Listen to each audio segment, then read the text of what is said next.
একদা পরমহংস যোগানন্দ তার শিষ্যদের মাঝে বসেছিলেন।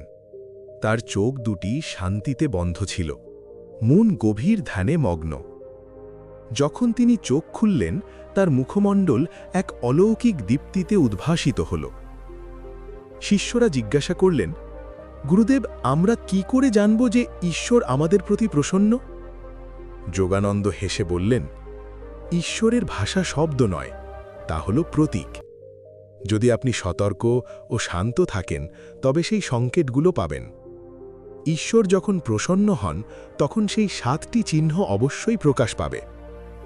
কিন্তু অপেক্ষা করুন বন্ধুরা, আমি আপনাদের জন্য ভিডিও বানাতে এত পরিশ্রম করি যাতে আপনারা অন্তত ভিডিওটিতে একটি লাইক এবং একটি সুন্দর মন্তব্য করতে পারেন।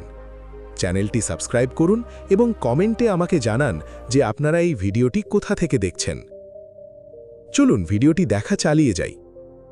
প্রথম লক্ষণটি হল অন্তরের শান্তি।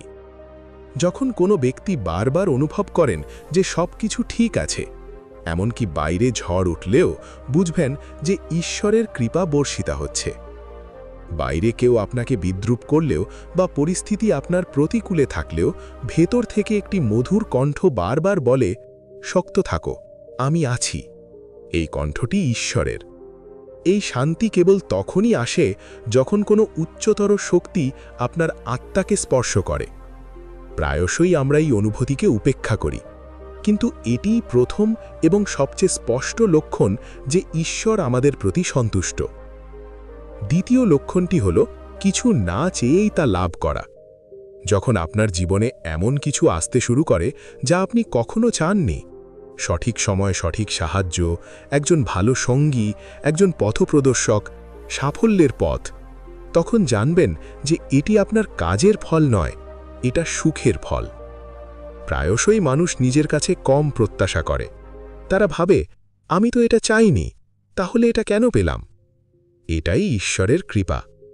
তিনি যখন সন্তুষ্ট হন তখনই দান করেন, কোনো আড়ম্বর ছাড়াই, কোনো জাঁকজমক ছাড়াই। যদি আপনার জীবনে এমন ঘটনা বারবার ঘটতে থাকে, তবে বুঝবেন যে তিনি আপনার উপর নজর রাখছেন। তৃতীয় লক্ষণটি হল ভয়ের অবসান।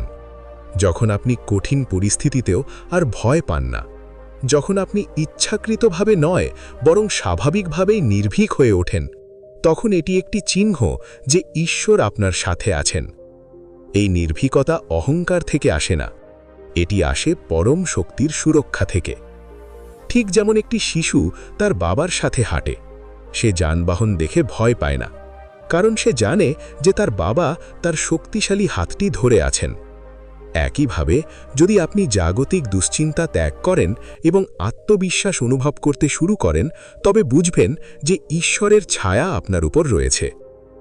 চতুর্থ লক্ষণটি হল আকস্মিক আধ্যাত্মিক উপলব্ধি।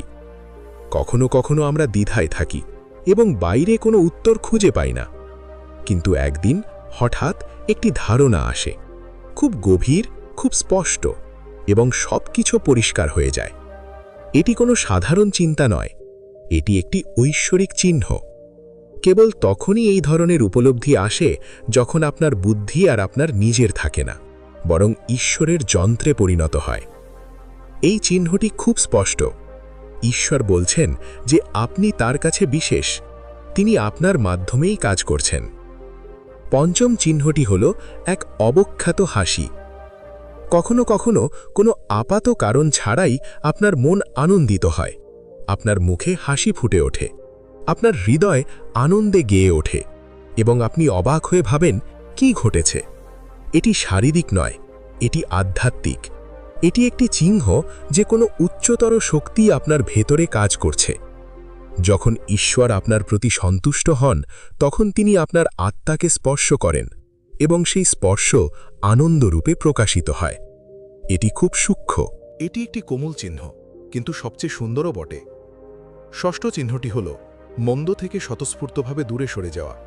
যখন কোনো ব্যক্তি স্বতঃস্ফূর্তভাবে খারাপ সঙ্গ, খারাপ অভ্যাস বা নোংরা চিন্তা থেকে নিজেকে দূরে সরাতে শুরু করে, তখন তা একটি তাৎপর্যপূর্ণ চিহ্ন।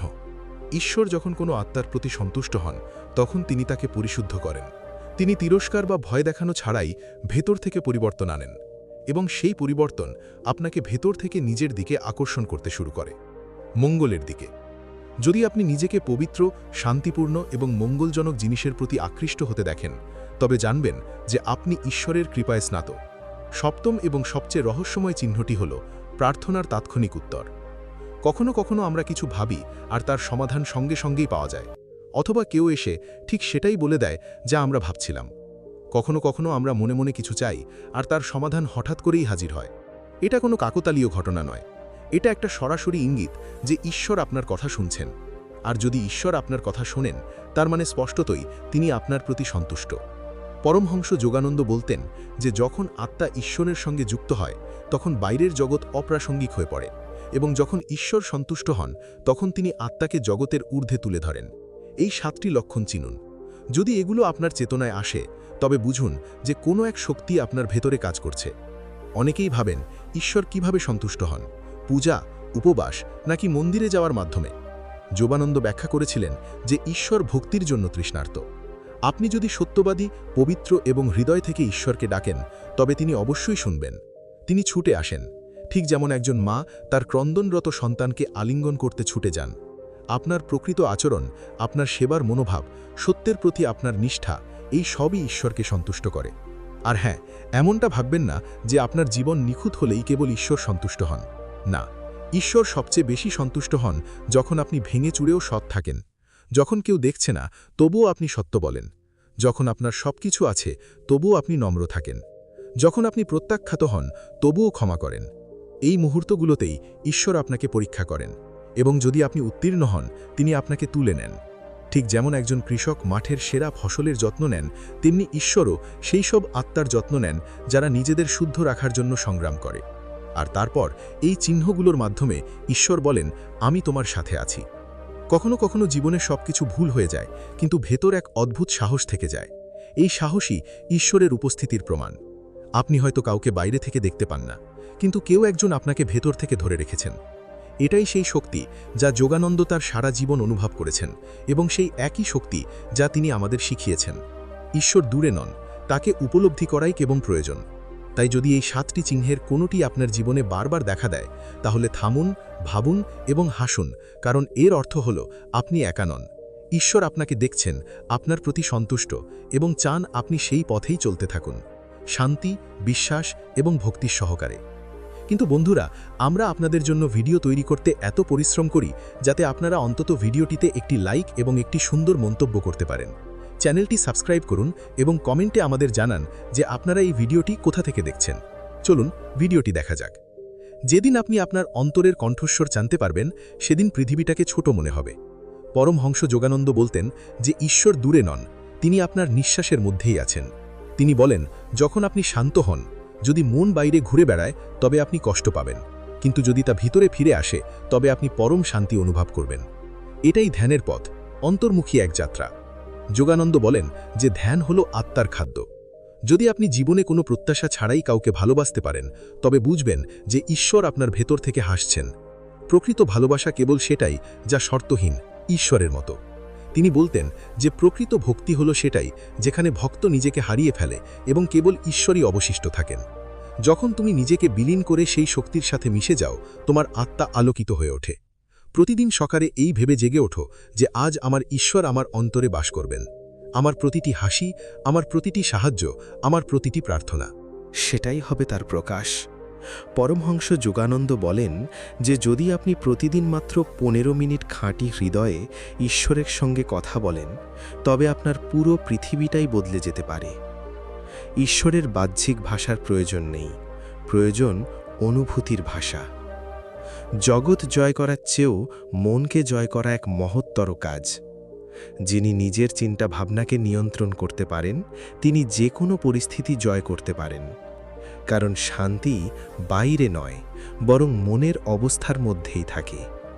যিনি অন্যের ভুল ক্ষমা করতে শেখেন, তিনি নিজেই ঈশ্বরের নিকটবর্তী হন। ঈশ্বর তাদেরই পছন্দ করেন যারা প্রতিশোধের পরিবর্তে ভালোবাসার অনুভূতি নিয়ে জীবনযাপন করে। পরমহংসজি বলতেন, ঈশ্বরকে লাভ করার জন্য কোনো মন্দির বা তীর্থযাত্রার প্রয়োজন নেই, শুধু আপনার মনকে মন্দির বানিয়ে নিন, ঈশ্বর নিজেই সেখানে আসবেন।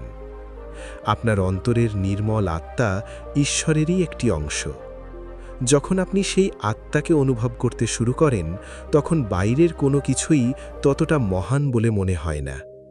ধ্যান কোনো কৌশল নয়, এটি একটি প্রেমময় সংযোগ। আপনি ঈশ্বরের সাথে যত বেশি সময় কাটাবেন, আপনার সত্তার গভীরে তার প্রভাব তত বেশি দৃশ্যমান হবে। ঈশ্বরকে দেখতে হলে চোখ বন্ধ করতে হয়, কিন্তু তাকে অনুভব করতে হলে শুধু হৃদয় খুললেই চলে। যতক্ষণ আপনি জগৎকে খুশি করার চেষ্টায় ব্যস্ত থাকবেন, ততক্ষণ আপনি নিজেকে হারিয়ে ফেলবেন। ঈশ্বর তখনই খুশি হন যখন আপনি নিজের এবং অন্যদের প্রতি সৎ থাকেন। আপনি যেমন, তা ঈশ্বরের সবচেয়ে সুন্দর সৃষ্টি। আপনি যেমন আছেন ঠিক তেমনই নিখুঁত। সহজভাবে ঈশ্বরের সাথে নিজেকে সংযুক্ত করুন। যদি কোনোদিন আপনার মন খুব শান্ত হয়ে যায়, তবে বুঝবেন যে সেই মুহূর্তে ঈশ্বর আপনার খুব কাছেই আছেন। ঈশ্বরের সাথে সংযোগ স্থাপনের এটাই সবচেয়ে সহজ উপায়।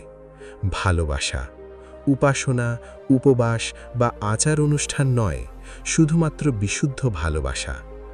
পরমহংস যোগানন্দ বলতেন, ঈশ্বরকে সাথে এমনভাবে কথা বলুন যেমনভাবে আপনি আপনার সবচেয়ে প্রিয় বন্ধুর সাথে বলেন। কাঁদুন, হাসুন, অভিযোগ করুন, কিন্তু সংযুক্ত থাকুন। যখন আপনি সত্যিই ঈশ্বরকে ডাকেন, তিনি কখনো প্রত্যাখ্যান করেন না। তিনি সঙ্গে সঙ্গে চলে আসেন, ব্যক্তি হিসেবে, চিন্তা হিসেবে বা শক্তি হিসেবে। প্রতিটি শ্বাস আপনাকে মনে করিয়ে দেয় যে জীবন একটি অলৌকিক ঘটনা, এবং এই অলৌকিক ঘটনাটি ঈশ্বরই আপনাকে দান করেছেন। যে আত্মা তার দুঃখের মাঝেও ঈশ্বরের প্রতি কৃতজ্ঞ থাকে, ঈশ্বর তাকে কখনো পরিত্যাগ করেন না। মনের শান্তি সর্বশ্রেষ্ঠ সম্পদ, এবং তা কেবল তখনই আসে যখন আপনি জীবনকে গ্রহণ করতে শেখেন। ঈশ্বরকে খুঁজতে কখনো বাইরে ছুটে যাবেন না। তিনি প্রতিটি হৃৎস্পন্দনে, প্রতিটি শ্বাসে, প্রতিটি অশ্রুতে লুকিয়ে আছেন। যে ব্যক্তি ক্রোধকে ক্ষমাতে রূপান্তরিত করতে জানে, সে সর্বোচ্চ আধ্যাত্মিকতায় জীবনযাপন করছে। পরমহংসজি বলতেন, ঈশ্বরকে হৃদয় দিয়ে খোঁজো, এবং যখন তাকে খুঁজে পাবে, তখন নিজেকে এত ভালোবাসায় পূর্ণ করো যে বাকি বিশ্বও তোমার সাথে যোগ দেবে। যখন জীবন কঠিন মনে হয়, তখন নিজের সাথে লড়াই করবেন না, ঈশ্বরের সাথে যুক্ত হন। তিনি আপনার বোঝা বহন করবেন। প্রকৃত ভক্তি হল কোনো স্বার্থপর উদ্দেশ্য ছাড়াই ঈশ্বরের সান্নিধ্যে বিলীন হয়ে যাওয়া। ঈশ্বর কোনো চিন্তা নন, তিনি একটি অভিজ্ঞতা, এবং এই অভিজ্ঞতা আসে নীরবতা, ধ্যান এবং ভালোবাসার মাধ্যমে। যদি আপনার মন জগৎ দিয়ে পূর্ণ থাকে, তাহলে তা ঈশ্বর দিয়ে পূর্ণ করুন। তাহলে আপনি সব কিছুর মধ্যে তাকে দেখতে পাবেন। তোমার অশ্রু যদি খাঁটি হয়, তবে তা সরাসরি ঈশ্বরের কাছে পৌঁছায়। সেখানে ভাষার প্রয়োজন হয় না। যে আত্মা নিজের অন্তরে আলো জ্বালাতে শেখে, তার আর বাহ্যিক আলোর প্রয়োজন হয় না। প্রায়শ্চিত্ত শুধু দেহের জন্য নয়, মনকে শৃঙ্খলিত করাই সর্বশ্রেষ্ঠ প্রায়শ্চিত্ত।